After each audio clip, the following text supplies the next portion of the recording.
Hello, hello, hello. What's going on here then?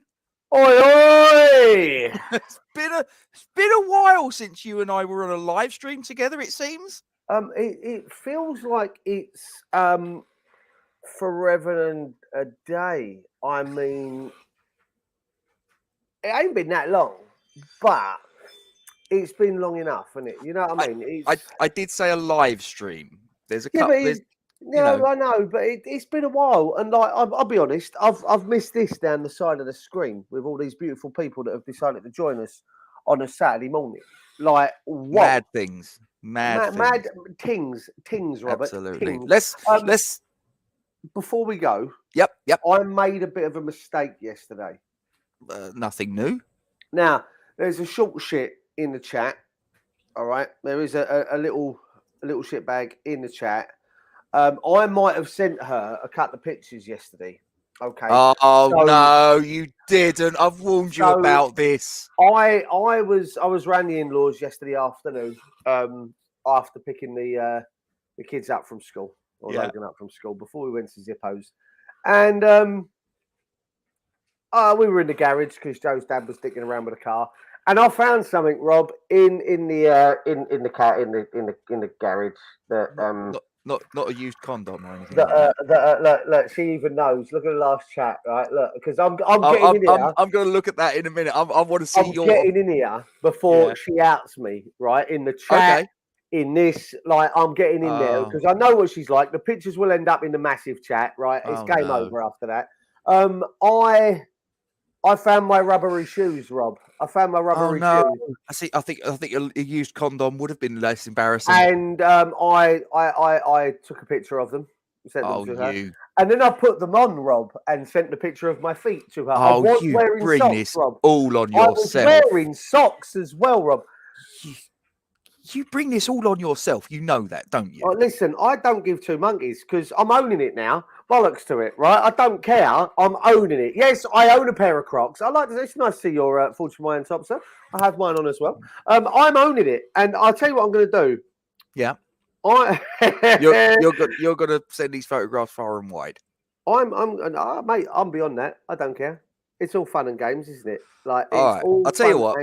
Let me get this out the way. So a little bit of housekeeping. Please don't forget to like, comment on, and share the stream. Subscribe to our YouTube channel and hit the bell icon for alerts on new content. Thank you as always for your support. And you might even get a photograph of Duke in his Crocs with a pair of socks on. How do you like those onions? I'll tell you what. Listen, they are. I put them on yesterday just for the shits and giggles. They're actually in Joe's car at the minute. They are comfortable as Roberts. Comfortable as no. I'm just gonna turn my attention to the live chat. Who've we got? Budgie's in. Hope you are well. Elliot's in from Norwich. We got Rebecca. She's decided to pop along and listen to this load of old drivel that we trot out on a regular basis. Happy Hammerette. She keeps calling me Gramps. I don't know. She's only a couple of years younger than me. Goodness gracious. We got Kent Hammers in. Hey, just saying. Mr. Kent, legend. Morning, Gatesy. 2-1 tomorrow. Very tight game. Everton got a good record versus West Ham away at ours, and we can't assume that we'll win this because if you look at our squads on paper, Everton are as strong as us. That is true, but then the game is played on grass, not on paper. But I take his point. We don't, as we'll get into, we don't have a great record against Everton. It's not been bad in recent seasons, but it's not one that you look at and go, wow. And Duke. It's all right. I'll see what's going on there. Fine. Right. I know. We're all good. Hello, think I recognise you two, says Sharky. Rob Singleton's in there. Morning, namesake and Duke. Yep. And then you got Happy's in there with a couple of little what's names. Elliot's making his score. He's going early. So he's clearly not sticking around to the end. He's going, right, here's my score prediction. I'm off.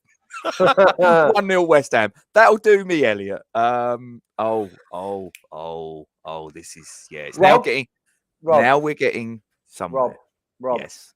Again, just because she can't, right? Guess who can? Go on. I can. Look at them bad boys, Robert. Look at them and enjoy my Crocs, right? Enjoy and your Crocs. Ready for Jesus. this? You ready for this? I'm in socks as well. Don't. I'm in socks. No. Ready? Boom! Look at them bad boys. They're amazing. They are as comfortable as hell. I don't care, Rob. I can only apologise to the viewers watching this. I really can. Now. Honestly. I don't care. Right? I'm owning that I've got a pair of Crocs. I Morning, don't give Pete. a monkeys. I'm sorry you've walked into this. I don't care what she says, right? And I agree with Happy says on the score. 3-1. She says 3-1. Elliot also gives us his Norwich prediction, because for those of you that are not aware, Elliot isn't a West Ham fan. He's a Norwich fan, but we are a broad church. We welcome all comers. And he said Brighton 0, Norwich 2. I hope he's right. I hope so. Listen, I'll be completely honest. I think the chances of Norwich staying up are quite slim, but I think it would be quite. I like it when it gets to the last day of the Premier League season and everything is still in the melting pot. So you don't know who's going to win the title. You don't know who's going to qualify for Europe. You don't know who's going to get relegated. So I hope that they take it to the last day. So there you go. Well, listen, leave my Crocs alone. I don't care. I've got a pair. I'm owning it. I'm owning it. Because you know what? When you own something, Robert, behave yourself. You know when you own something, right? They're mine. I'm going to own the fact that I own a pair. They can't use it as a weapon against me anymore, Rob. They cannot use it as a weapon against me anymore. I've put it out there now. I've shown pictures of me wearing them. That's it. They can't use it as a weapon. Their words cannot hurt me anymore, Mr. Gates. Their words cannot hurt me anymore. Bring that shit on. Sticks and stones. Indeed. Right. Okay. And Elliot says that it will be Bowen that's going to score. Go on the bow. Happy days. Right. Okay. Yeah. Do you know what, Ken? I'm with you. I agree. I don't care. I know you don't. I know you don't. I know you don't. You know. But there you go. Right. Shall we continue? Let's get rid of that and bring in that and go full screen with that and get rid of that. Okay. This is my prediction of the 11 that will take to the pitch tomorrow against Everton. So, Lucas Fabianski in goal. We are going to revert back to a 4-2-3-1 formation, possibly 4-3-3, but one of those. We're going 4 at the back. I think we tried against Spurs to match them up because we knew they were going to go 3-4-2-1 or 3-4-3. And I think David Moyes tried to match them up, which, as we all know, with hindsight being perfect vision, was a mistake. I think he's going back to 4 at the back with Cresswell on the left, Johnson on the right, Kurt Zouma and Craig Dawson centrally. The double pivot will be the captain, Declan Rice and Thomas Souček. In front of them now, I believe that Jared Bowen could be available. I heard a little whisper that Jared Bowen might be involved. I've seen a photograph which confirms that Vladimir Kufal is, as David Moyes likes to say, on the grass, and it's got nothing to do with marijuana. It's just that he's back to training.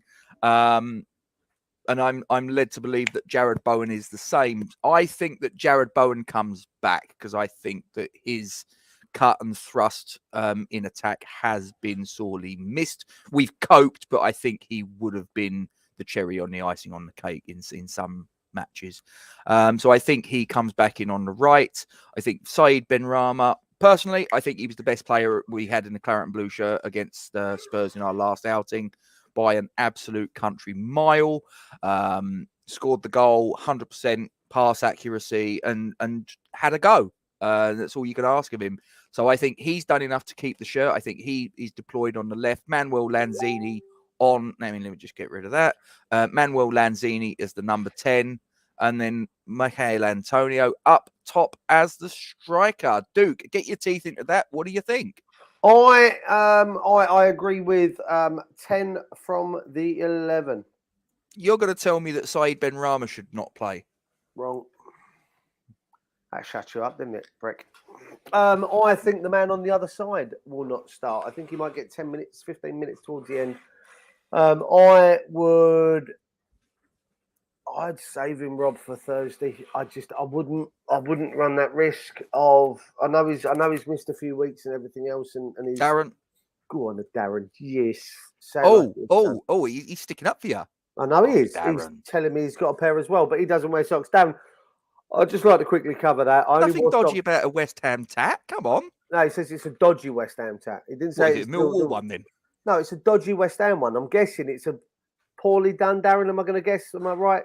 What I will say is I was only wearing socks because I'd obviously been in trainers and I just found them and just chucked them on. I don't normally wear socks with them. Let's clear that up. I did see I only someone wear them had on holiday. Said about a dodgy tat, and I don't know if it had been photoshopped because you're never quite sure with the internet. But the story was that it was a tattooist that had dyslexia or something like that, and it said West Ham Untied. West Ham Untied. Like I say, I don't know if it was photoshopped. It may well have been. So I do take it with a pinch of salt. I know they say what can't speak can't lie, but on the internet it bloody can. No, back to this. I think he might save Bowen. I think Vlasic might start out there, and then Krishnan, welcome.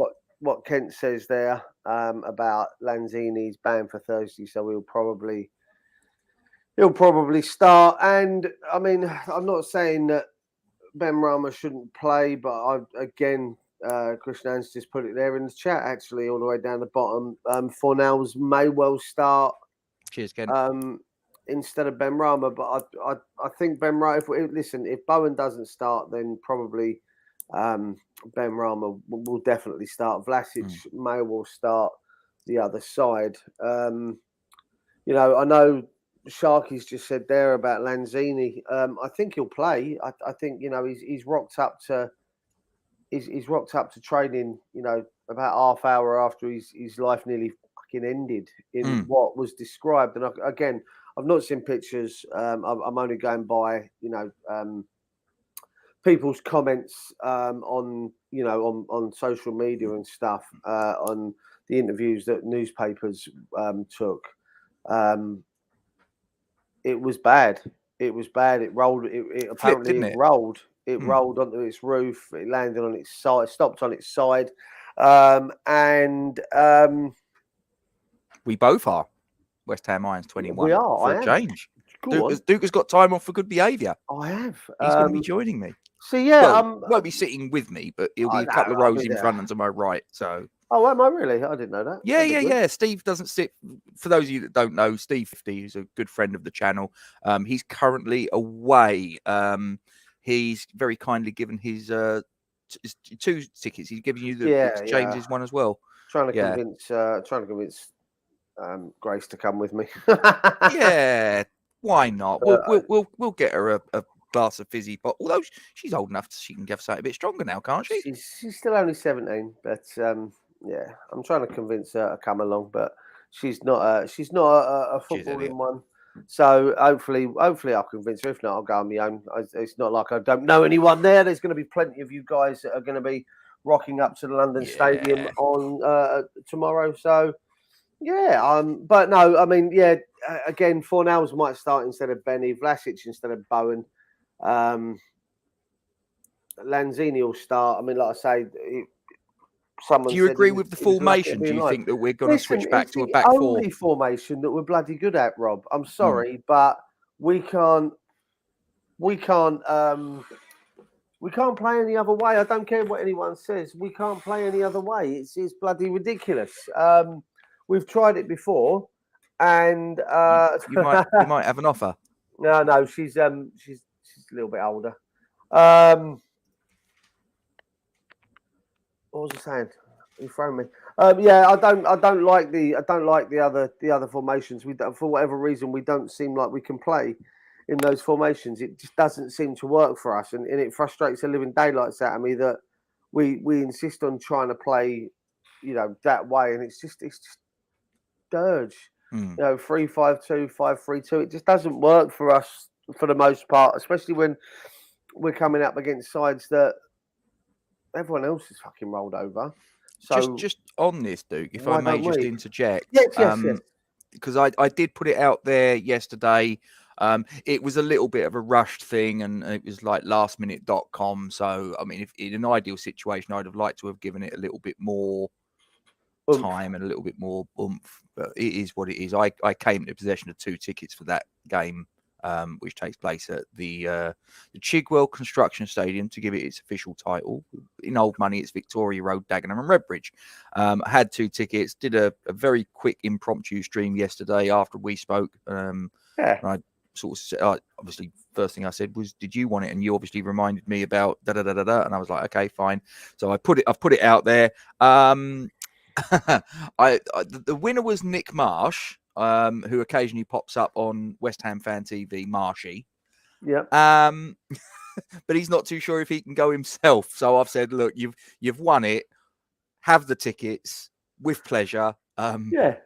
If you can move them on, if someone you know wants them, have them with my absolute pleasure. And if not, they were going to waste anyway, quite frankly. So we're no further, no worse. So, it is what it is. So, oh, hello. You got a date.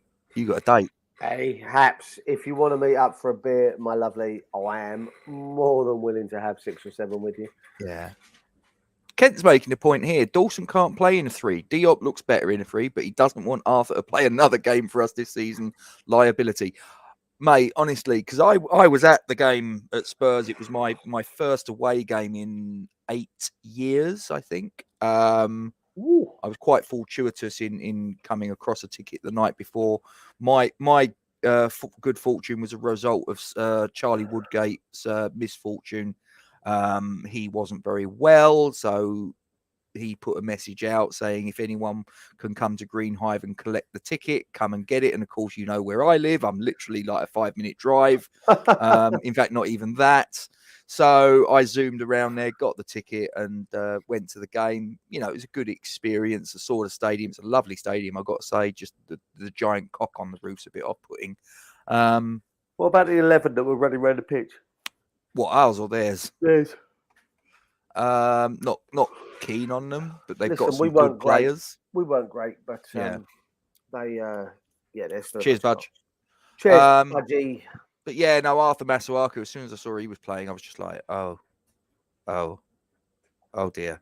And then of course I think he was, whether he was totally to blame, I think it was a share of the responsibility between him and Cresswell for the opener.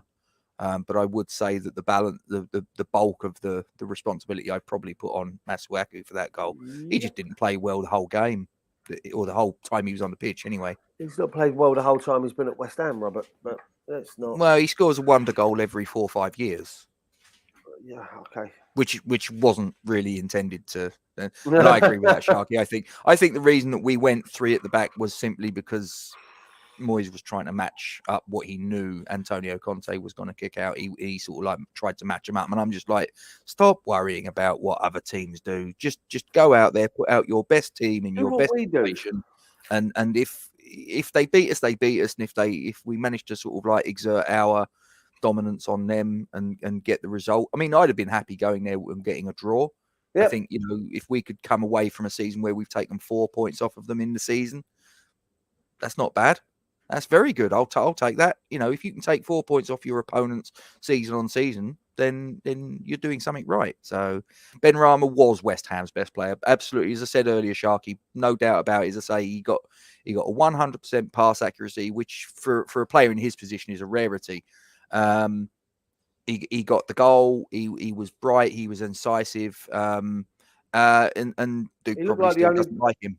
He was probably the only player on the pitch that looked like he was trying to do something. In fairness, and I said that on the stream, after the game. But then being that, I mean, you know what? People are gonna insist that I don't like him. I've got no problem with him.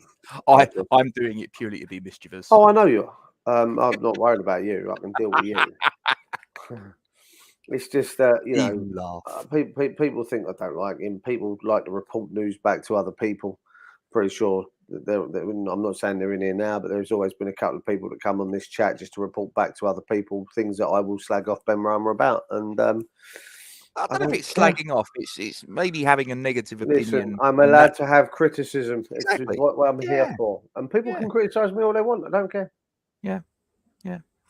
Anyway, shall we have a look at the Everton team? Bring it on. Let's have a look Okay. at a team that are Right. getting relegated this season. And it's incredible. Well, that's the thing. I mean, I look at this, and this is a team that in their entire, I think it's 130 odd year history, there or thereabouts, or whatever it is. This is a team that has only spent 4 seasons outside the top flight. The last time I believe they was outside the top flight was 1951, which, yes, happy Hammerette, I wasn't around then.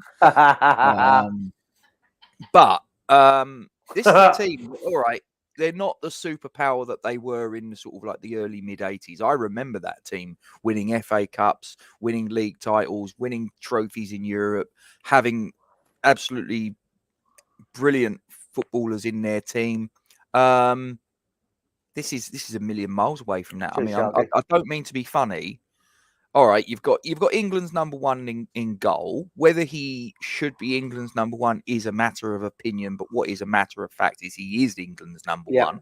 And to be fair, when he's worn the shirt for England, he's never really let the country down. But then you look at that back four, Seamus Coleman on the right. I mean, he's got to be about sort of like 96, isn't he? You know, what's going on? Mason Holgate, Michael Keane, Ben Godfrey is the rest of your back four. There's a reason why you're struggling, guys, and I'm looking at it right there. That's a championship back four, with all due respect. It is, isn't it? Mate, I'd take Keane all day long. Really? Yeah. Okay. I think he struggles in a team that he's in, but then you could say the same, you know, about a couple of others in there. I like Michael Keane. I'd take him all day long. Okay. Again, my opinion. No one has to agree. Yeah. Let's have a look at the rest of it. Donny van der Beek, who's there on loan from Manchester United. Yep. And Abdoulaye Doucouré, I suspect, will be in front of them. And then you've got the next three. Anthony Gordon as the 10, Damari Gray on the right, Richarlison on the left. Again, this is what I suspect. I'm not saying this is what will be.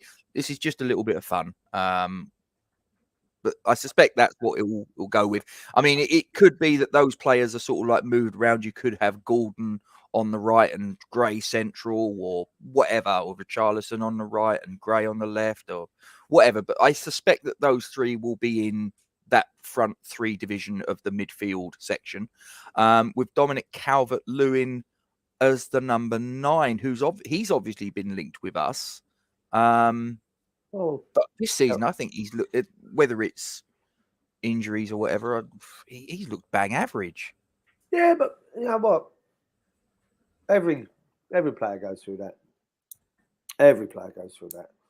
I mean, Mikel Antonio looked like, you know, one of the world beaters in world football at the start of the season, and the last 12 games he's looked like, you know, championship at best. I know we've been linked He's with 33, Seamus Coleman. He's 34 in October. I would take Calvert Lewin tomorrow if someone dropped him into my West Ham team. I would take Richarlison tomorrow if someone dropped him into my West Ham team. Gordon, is he the young lad that nearly had a fight with Ericsson a couple of weeks ago before realising it was Ericsson that he was laying on top of on the floor and went and gave him a massive hug? It's a young lad, I'm sure it was. Went punched him in the face and then realised who it was and gave him a massive hug and helped him up off the floor. I think he's a good young player. Young native Scouser. Yeah. Calvert Lewin, I'd take. Richarlison, I'd take. Gordon, I'd take. Donny van der Beek, I think he is an outstanding talent, an outstanding player that was absolutely ruined by United. And I like Keane. I mean, what's that? There's 5 there that I've just said to you out of that 6. And I'd take all 5 at West Ham. I'd take all 5. Okay, I'm going to drill down into that. Okay, so if we make the comparison between the team that I've put out, which may or may not be the team that he's put out, as this may or may not be the team that Frank Lampard puts out. So just run me through who's the first player you'd take? Keane. Ahead of Dawson? What, in our starting lineup or yeah. Squad? Let's make the comparison. I'd say Keane instead of Dawson. Yeah. Okay. Who else? Donny van der Beek. Ahead of Declan Rice or Thomas Souček? Souček. Wow, that's a big call. Long term, Souček. Okay. Who else would you take? Richarlison. Over Ben Rama? You don't even need to ask that question next. Yeah, no, okay. Who else? Calvert Lewin. Over Antonio. Yep. And then you got Gordon, who, Lanzini, long-term Lanzini. I know Happy won't be happy with that comment, but there's rumours that he's going to be going back to River Plate either this year or next. And then you've got, he could fit into that cam role. I just think there's some great talent there. I like Michael Keane. I think, I'm not sure, how old is he? 29, 30? Michael Keane? Yeah. He is... I think he's 29. 29. He turns 30 next January. Yeah, see, I'd take him all day long. I mean, like next season for Dawson. Dawson's probably not going to be that first team regular like he's been this year. No disrespect to him, but his pace isn't there anymore. Donny van der Beek. I mean, listen, if you could bring him in for 15 million quid and sell Souček for 60, go on then, if you have to. And then you got the others. All day long. But yeah, he is out of form. I'm not saying he's not. Yeah.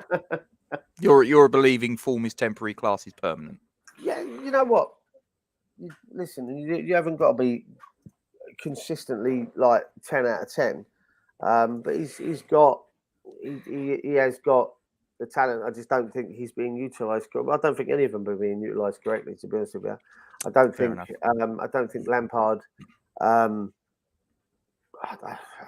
feel sorry for him a little bit. He's on a hide into nothing right now.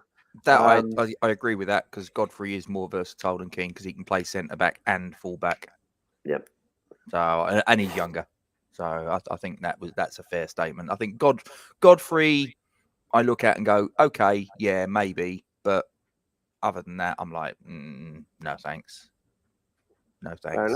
Fair enough. But that there is the Premier League form and the form in all competitions of both the respective combatants tomorrow. Everton's, I mean, ours doesn't look great in the Premier League or in all competitions. If you look at it, there's a fair bit of red and a couple of bits of orange. But look at theirs. Bloody hell. Yeah, it ain't pretty, is it? I mean, but then saying that, I know people are going to say it's the old us, but team bang out of form and then West Ham rock up. You know what I mean? I've seen it many times. You and I both have, and I'm sure Kent knows what we're talking about as well. I just hope we rock up tomorrow. And again, this may well be my last game of the season, obviously with what I do and how difficult I find it to come across tickets, and etc. etc. This may well be my last game of the season. So I just hope that they turn up. They put in a polished and professional performance. We come out on top. We pick up the 3 points. And yeah, another green on there. And it'll give us confidence going into the Lyon game, mate. It really will. That's key right now.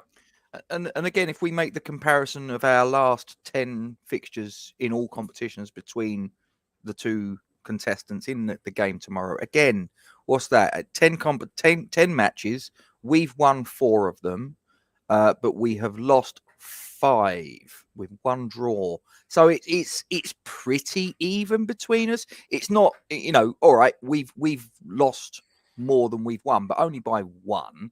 So I wouldn't say that that's drastic, sort of bad sort of. I mean, that's going back over 5 years, and yeah, if you look at it, it's. I think Happy alluded to it earlier. We've not scored more than 1 goal in the last 4 years, and you're like, 3.5 years. And you're like, Jesus Christ, like seriously. But as Sharky says, there we're a better side.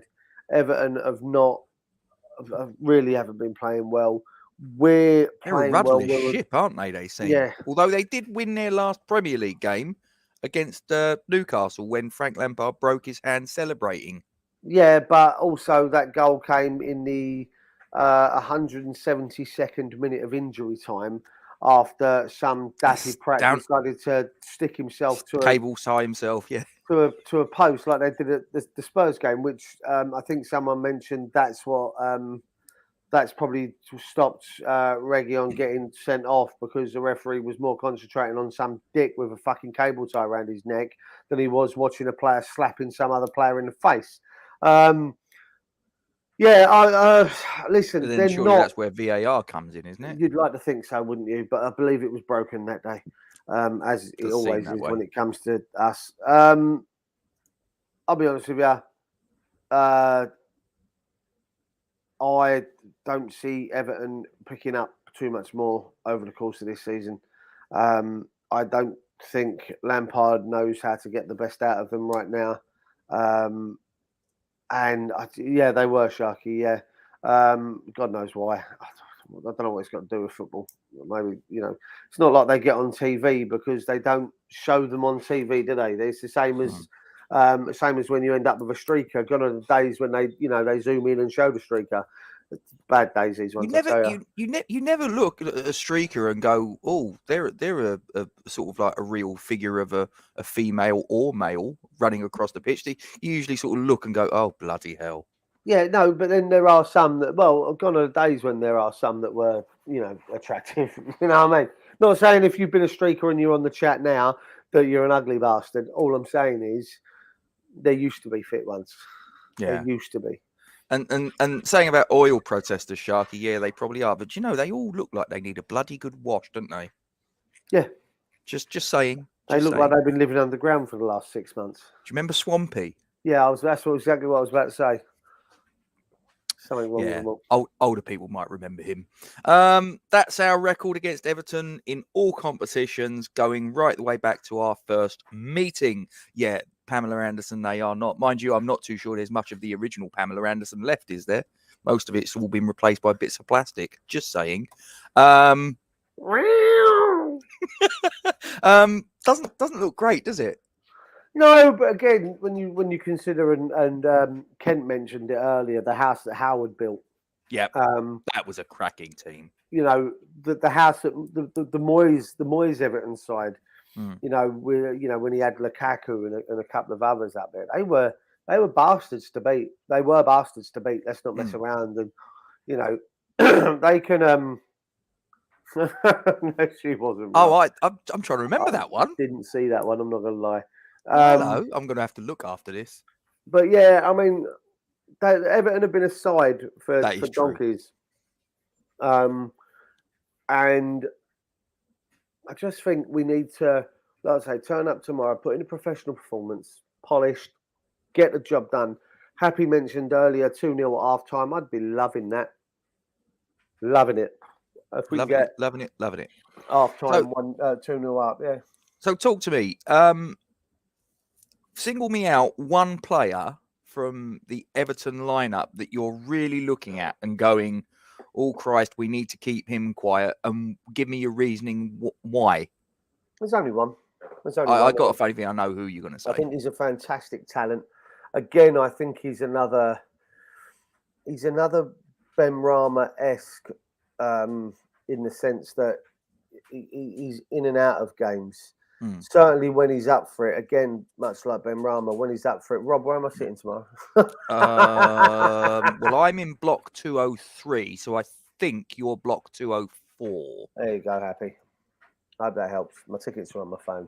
I know you're several rows in front of me, but then again, everyone is rows in front of me because I'm the back row. Yeah, like I say, he blows hot and cold. He has the talent, and when he's on form, Christ, he's amazing. When he's not, you wonder why he's there.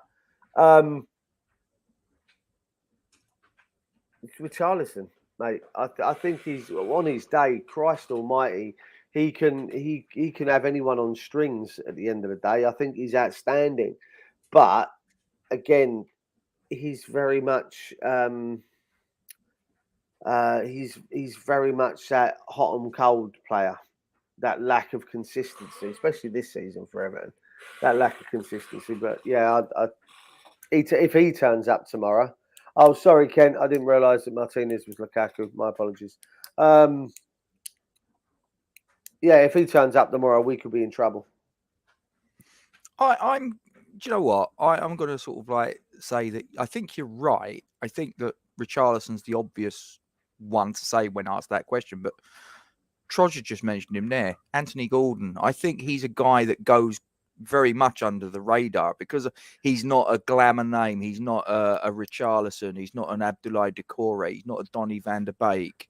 I think that possibly he gets kind of disregarded, disrespected almost. I mean, he's what, 21, young, homegrown lad. I imagine he is a blue through and through.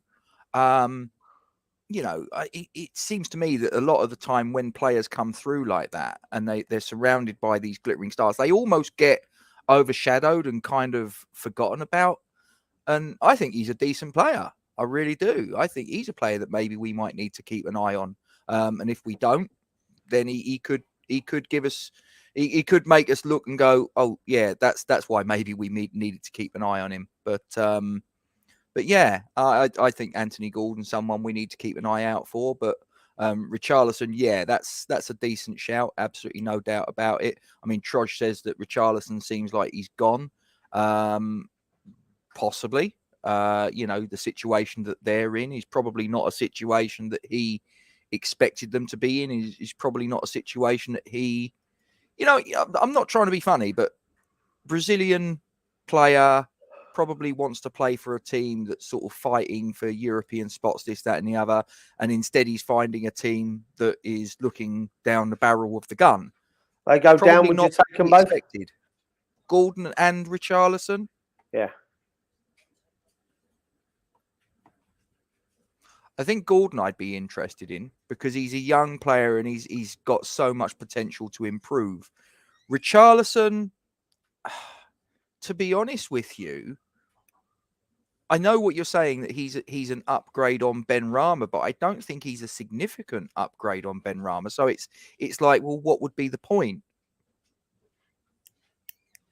That's just my take on it. That's fair enough. That's fair enough. But what did you make of Maguire getting booed in midweek, Duke?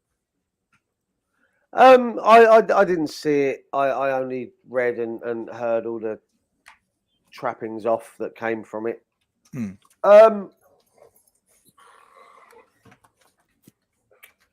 Club allegiances go out the window for me when a player puts on an England shirt. You know, I supported Harry Kane during the Euros. I wanted to see more of Calvert Lewin during the Euros, to be fair, last year. Club allegiances go out the window. Harry Maguire, I feel sorry for him. I don't think, like Happy says there, he shouldn't get booed. But I also feel that, you know, don't cheer him if you don't like him. If you think he's crap, just don't cheer him. Shut up. Yeah, I mean, listen, it ain't his fault that he's got an £80 million price tag. It ain't his fault that he certainly isn't a decent centre back, in my opinion. I think he gets turned over too often in a game. I just don't, you know, he certainly isn't of a standard that Man United. Having been picked, listen, at the end of the day, you can only do the job that's sat in front of him. Yeah. And you know what? If fans can't get behind an England side, you know, as Happy says there, you've got to be able to come away. You know, like I say, club allegiances go out the window when they pull on an international shirt. I don't get why he got booed. I'll be honest. As Trod says there, I don't think I've seen him have an awful game for England. I think it's a bit like Pickford. Games for United. Yeah. To be honest, I don't rate Pickford as highly as a lot of other people. I don't think. I think he's a. I don't know. I think there are. I mean, there was a time that it was between him and Jack Butland, who's now at Palace. Or Nick Pope, and I just think that at the time I thought Butland was a better goalkeeper.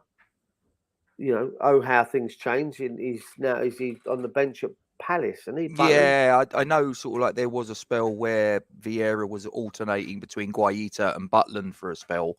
I've got to be honest. I don't really keep an eye out on the fortunes of Crystal Palace that intently, but I believe that he's sort of like a little bit. I'm not too sure which one of these. So he's alternating, like I think it was Don Revie or Ron Greenwood did for England with Shilton and Clements. Yeah. Just sort of like I'll play one game, play one the other game, and went back and forth until he eventually made the call at the '82 World Cup.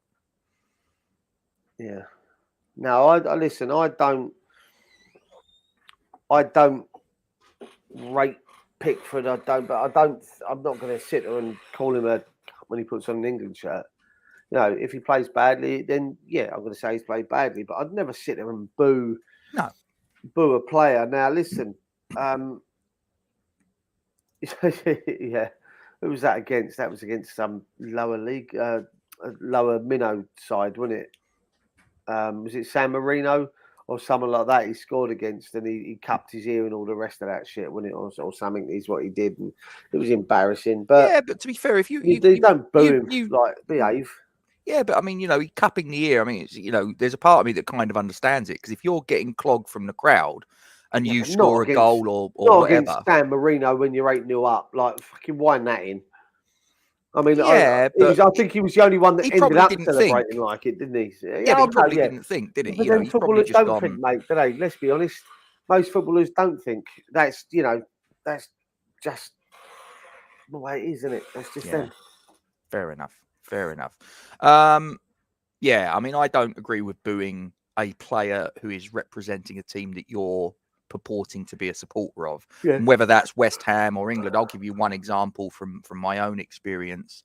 When Marko Arnautovic did the bullshit in the January, and then we got knocked out of the FA Cup against Wimbledon away, didn't we? And then the moment that game finished, out come a post saying, I'm back, I've signed a new contract, and we're all sitting there going, mate, have a word with yourself.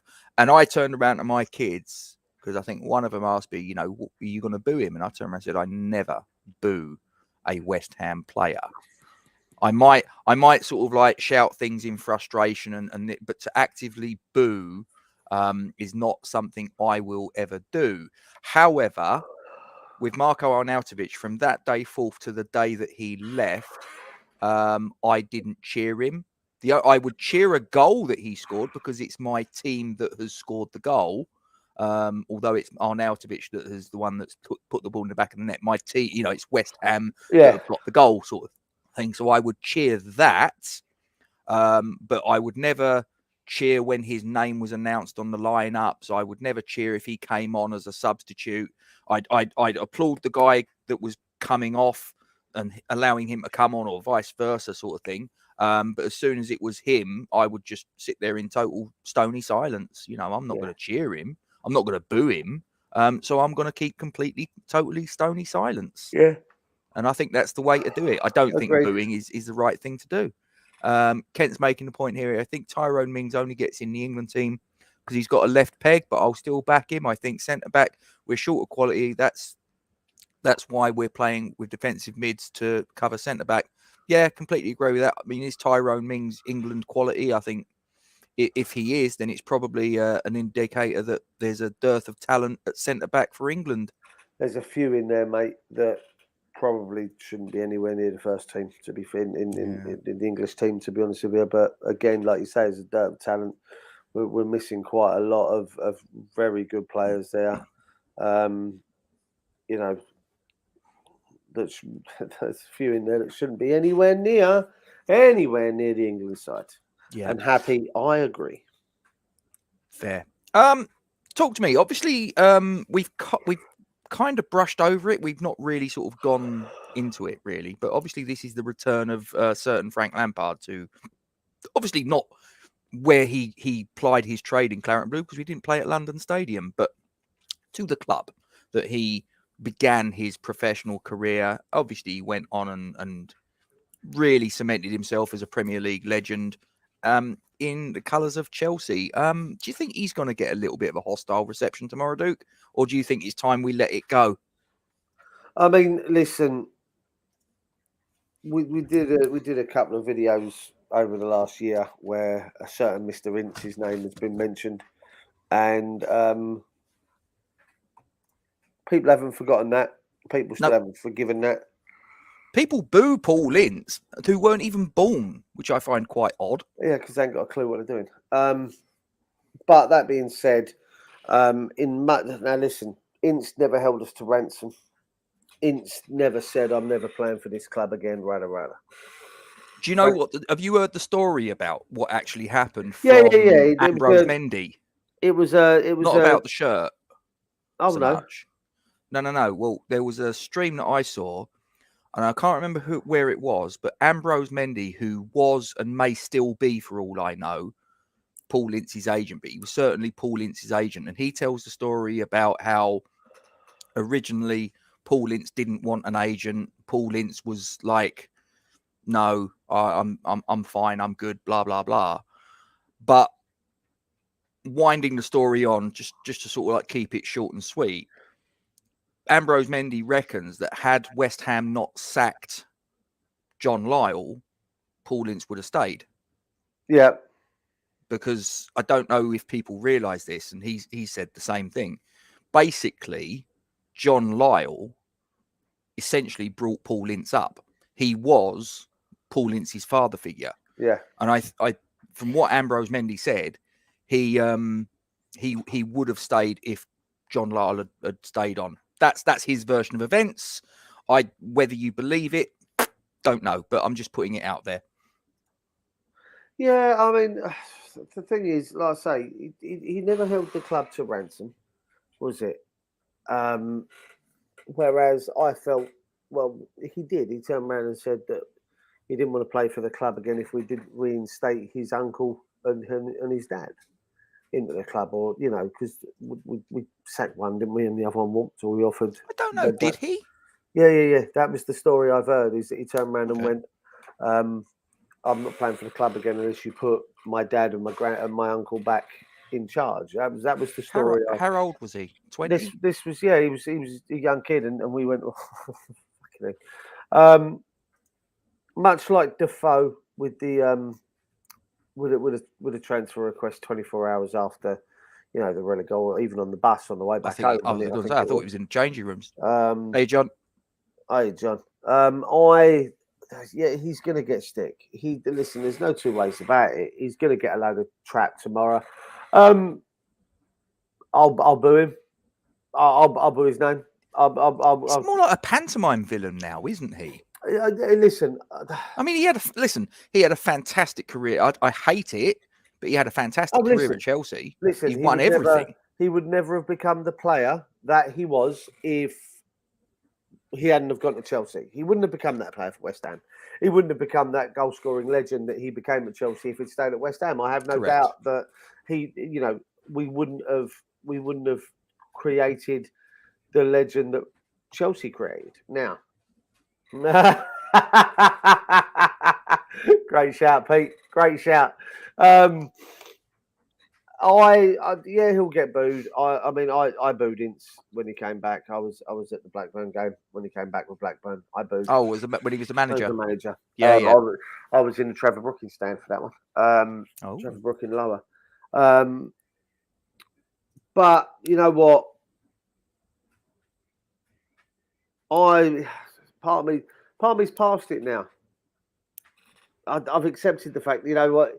Well, it's like 20 years ago now. Yeah, but it's also a point that it's before my kids were born. They're going to be 19 this year. He's done. It's done. Move on. Yeah, move on. It's the same as the whole Ince thing. Like, I was a lot younger. So you're saying that when you boo Frank Lampard tomorrow, there won't be any hatred, no bile behind it. No, It'll just be I'm just booing him because he's the pantomime villain. Yeah, you're a dick. If you listen, if he'd gone and listen, Glenn Johnson for me, when Glenn Johnson went, not Ben, the other one, when Glenn Johnson left, I spoke to Glenn Johnson about 3 weeks before he left, and I spoke to him about 3 weeks afterwards. It was a chance meeting up at Goals at Bexley Heath. He was up there with Ben May. Can I just touch on this one just real quick? Sharky, what his dad thinks of it? I know what his dad thinks about it because I saw an interview he did with Ryan Archer on West Ham Fan TV, and he just thinks it's he's very sad. Yeah, listen, the relationship's soured, as Trod says. Yeah. But like I say, I spoke to Glenn Johnson, like I say, a few weeks before and a few weeks after. Yeah, you're right, Trod. It is both sides. It's not just us. He's a knob with it as well. But I spoke to Glenn Johnson, and I asked him if he was leaving. This was when all the noise was surrounding. All the noise was surrounding, him going to Chelsea. He was like, "No, I don't want to leave. I'm happy where I am. I want to stay at West Ham. West Ham are my club." Right, all that, all the sound bites you'd expect to hear. Obviously, he then left. I got him to sign my Di Canio shirt. I had a sky blue hoop Di Canio shirt. He signed that for me. Pictures of my brother, all the rest of it. And I spoke to him a few weeks later, after he'd gone to Chelsea. And he turned around and said the club had made it perfectly clear they wanted the money rather than they wanted him to stay. So he felt that it was a case of financially in the shit at that point. But he turned around and said once the club had made it clear the money was more important to them than him, he had no choice but to leave. And I've got a lot of time for that. John needs to be careful. John needs to be careful. John needs to be very careful. Oh, John, yeah, you're right. Careful, mate. Be careful, John. Yeah, be careful, John. Look. John, it's Happy, please. Yeah. That's like calling Superman Clark Kent or Kal-El. Don't do it. Don't do it. Yes, he is. He is indeed. He is from where I reside, Temple Hill, I believe. Yeah, he did a soccer school at Dartford Goals for a couple of years as well. Yeah. Yeah. Terence Brown telling the fans porkies. Who'd have ever thought it? Who would have thunk it? A club chairman telling lies. He's a knob anyway. Anyway, back on to Frank Lampard. I mean, for me, I just think, I may boo him tomorrow, but it won't be with any hatred. I just sort of sit there and think, look, what happened, and he made a fantastic career out of it. He was a kid at the time. There's a story about when he was in the early days at West Ham. From his perspective, I've heard the story trotted out that he broke his leg and he heard some players or some fans cheering, and he had a little bit of bitterness in his heart over that. I think possibly the thing, the people saying there was nepotism, that was the only reason he got into the team, might have put a bit of bitterness in his heart. Then the club sacking his dad and his uncle, this, that, and the other. Look, there was wrong on both sides. I personally, I'm just like, look, it's over 20 years ago. He went on to have a fantastic career. And I don't know if you saw it, but West Ham Network did an interview earlier this week, and Happy Hammerette was in the chat, I know. Brilliant interview. If you haven't seen it, please go and watch it. Duke and everybody in the live chat on West Ham Network. Tony Carr. It was a Tony Carr. Absolutely fantastic interview. And he turns around and says, yeah, it was, bad what happened, blah, blah, blah. But Frank Lampard still has a soft spot for West Ham. Don't worry about that. He's a Chelsea man. Obviously, what he went on to achieve, the bulk of his career was with Chelsea. Winning leagues, European Cups, yada yada yada. I completely understand that, but he still does have a soft spot. Whatever he says, he does still have a soft spot for West Ham. He turns around and says, when he was growing up, he was asked what he wanted to do, and he said all he wanted to do as a kid was to play for West Ham like his dad did. Well, he did it, didn't he? So let's not mess around. And he scored a few good goals for us. I mean, I'm not being funny. We got to see some cracking goals from him. Obviously, Chelsea fans got to see a lot more, but we saw some cracking goals from him. Distance goals as well, Quite a few players, Sharky, just before Rob gets to your comment, quite a few players slip through our fingers, to be honest with you. I'll tell you what, there was, because I managed to get a couple of questions in. I went overboard with the questions, but I just looked in the live chat, but I sort of looked at it and thought, well, Russ isn't going to read all of them out, so I'm just going to get as many of them in there, and he'll pick the ones that he wants to pick, and let all the rest of it. I asked the question of which was the player. This is about Tony Carr. Sorry, which was the player that went on to achieve more than you thought they would. And from memory, I think that the two players that he singled out was actually your mate, Glenn Johnson, and Frank Lampard. And he turned around and said, not because Frank Lampard was, crap, but simply because Frank Lampard went on to achieve pretty much everything in the game that there was to win in club football.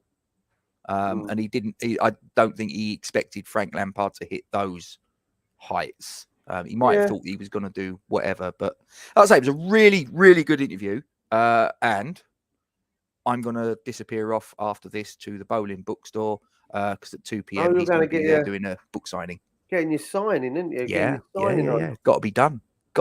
I mean, the man, the 43 years service to the club, the man is a legend, and that name that does get bandied around an awful lot, that tag legend. But when you've been at a club 43 years and you've brought through players from Paul Ince right the way up to Reece Oxford and everyone in between, and maybe a little bit probably before Paul Ince, I'm guessing he was probably involved in players like Alan Dickens and whatever coming through.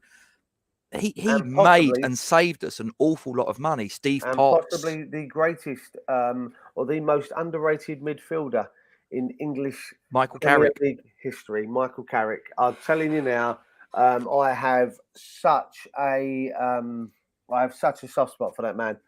A soft spot for that man. I honestly, I'd go as far to say he had a better passing range than Paul Scholes.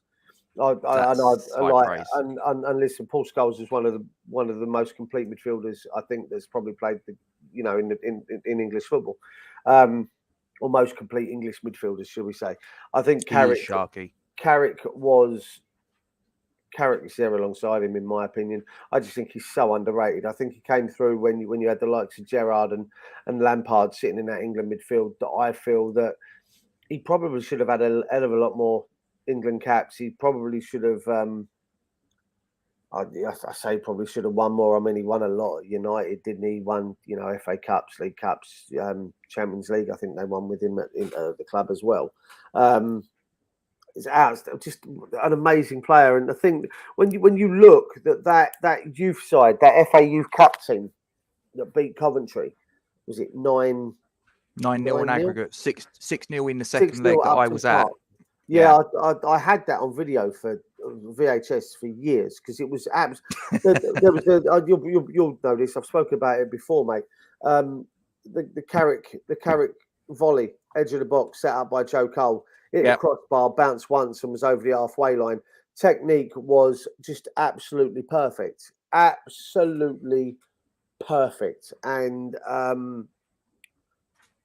Joe Cole, was it Adam Newton? Adam Newton, he was the right back. Right back. You had Michael Ferranti, you had Richard Garcia, Bertie Brayley. He had such a great side. Did Gary Alexander play in that team? I think he did, didn't he? I think he was. He was around that time because we got in two FA Youth Cups. We got in one in '96 where we got beat by Liverpool, and I was at the second leg of that. Yeah. And there was a certain Michael Owen playing, and I believe Jamie Carragher. But Lampard was in our team. Ferdinand was in our team. That was another question I asked Tony Carr. What was your proudest moment? I said, was it the FA Cup win in '99? And if it wasn't, what was? And he said, well, yeah, the FA Cup win was a proud moment. It's the FA Cup. It was at Upton Park. It was basically a full house, yada, yada, yada. But he said, probably I've got to also mention a South East Counties League Cup final, second leg at Stamford Bridge. And I think he said we was 5-1 down from the first leg, something like that. I think it was 5-1.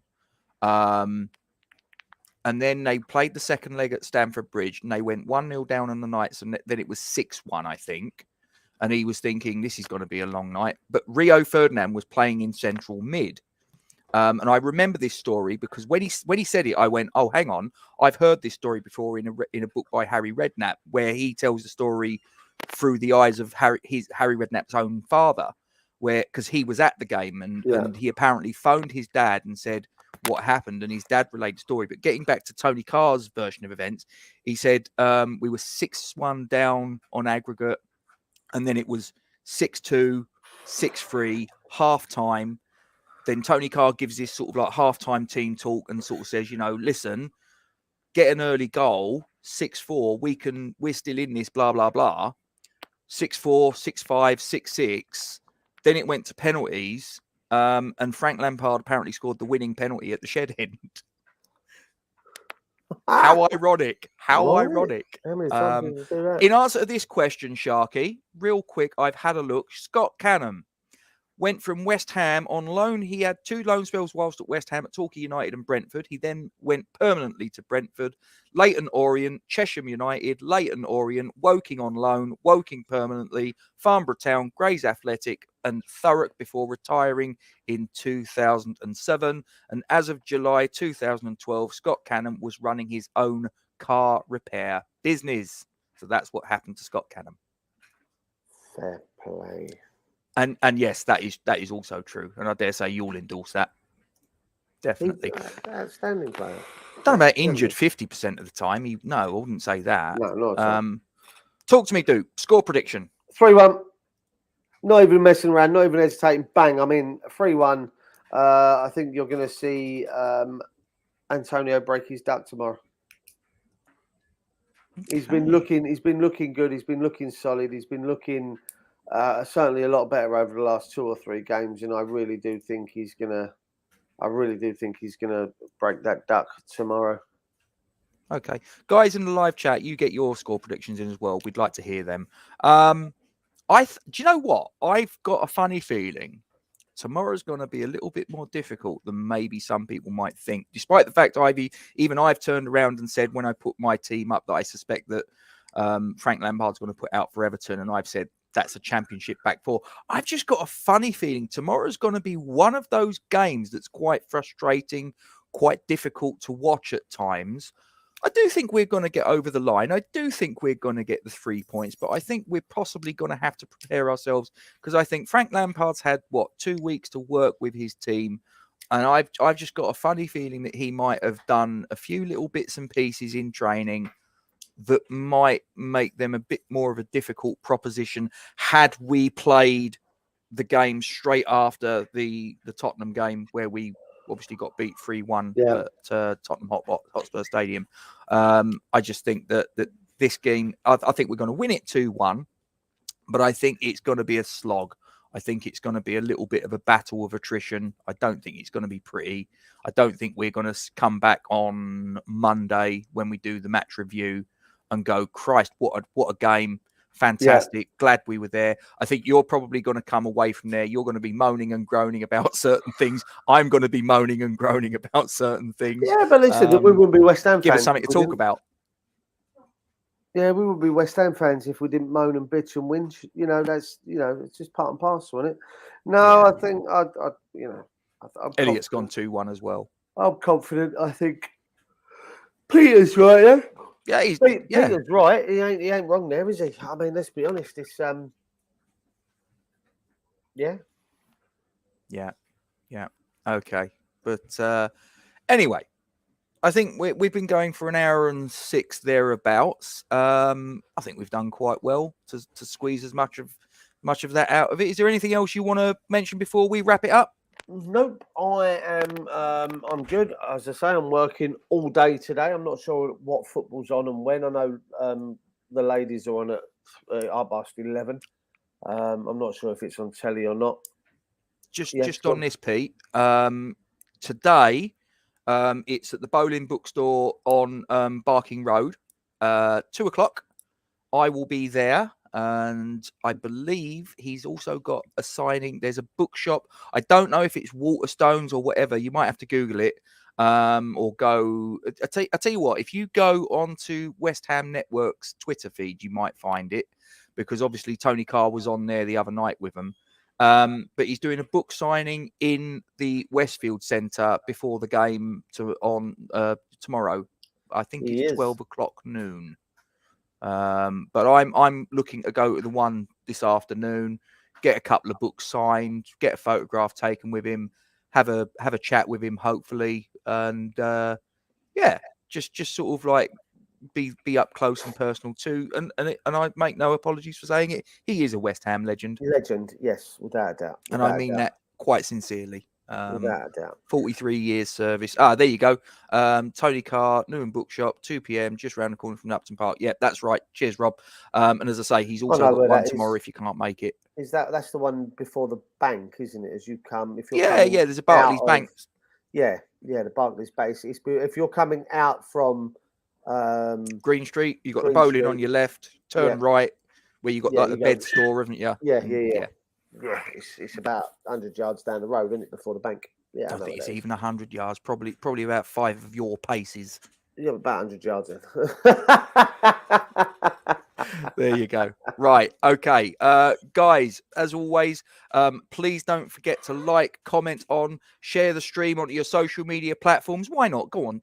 Take this link onto your YouTube, or not your YouTube, your Facebook, your Twitter, your Instagram, TikTok. Put it out there, so that if people don't know we're here, help us out. Get the message out there.